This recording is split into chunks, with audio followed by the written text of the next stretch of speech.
short read too. Remember to annotate as you read.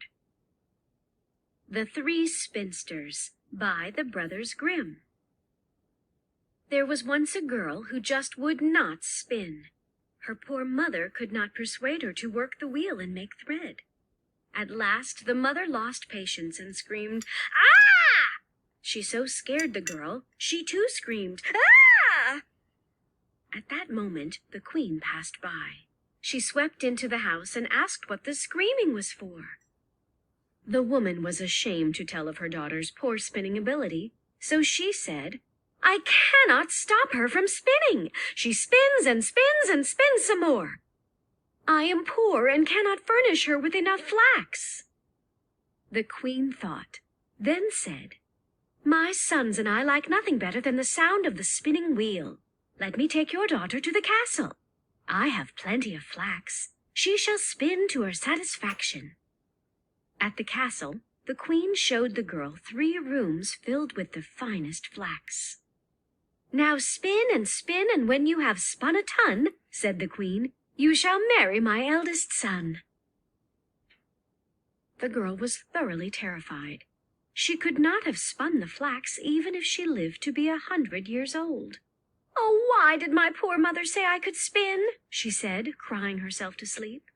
When the queen returned, she saw no spinning had been done and was much surprised. The girl excused herself by saying she had not been able to spin because of her distress since leaving home. The queen accepted the excuse, then said, "Tomorrow you must start to spin." While staring out the window instead of spinning, the forlorn girl saw 3 women passing by. What fine spinners they must be, thought the girl. The first woman had a broad, flat foot. The second had a big underlip that hung down over her chin. And the third had a big, broad thumb. "Hey there!" called out the girl. The women stopped in front of the window. "I am up here spinning. Want to help?" The 3 women smiled, for they indeed loved to spin.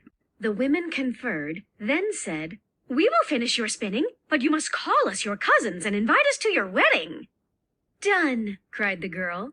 "Please spin now." The 3 spinsters sailed in and started spinning.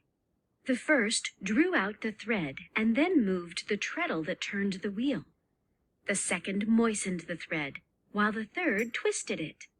Then she rapped on the table, and a heap of finely spun flax fell to the floor. The 3 spinsters spun all day long. Heaps of flax filled 3 rooms. As the 3 spinsters took their leave, they said, "Do not forget your promise, cousin." When the queen and the prince saw the huge mounds of spun flax, Her Majesty said, "The wedding will commence on the morrow."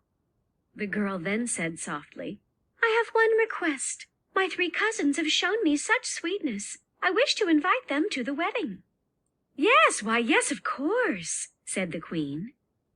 On the day of the wedding feast, in sauntered the 3 spinsters, delighted to be at the affair. "Dear cousins, welcome," said the bride with a knowing nod and wink. "How is it that my beautiful bride has such strange-looking relations?" the prince wondered. Seeking an answer, he went up to the first cousin. "How is it that you have such a broad, flat foot?" he asked. "With treading," answered she, "with much treading." Then he asked the second, "How is it that you have such a great hanging lip?" "With licking," answered she, "with much licking." Then he asked the third, "How is it that you have such a broad thumb?" "With twisting thread," answered she, "with much twisting thread." "Ah," cried the prince with delight, "you are natural-born spinsters." Overjoyed by this discovery, he decreed that from that time forward his bride should never spin a spinning wheel again.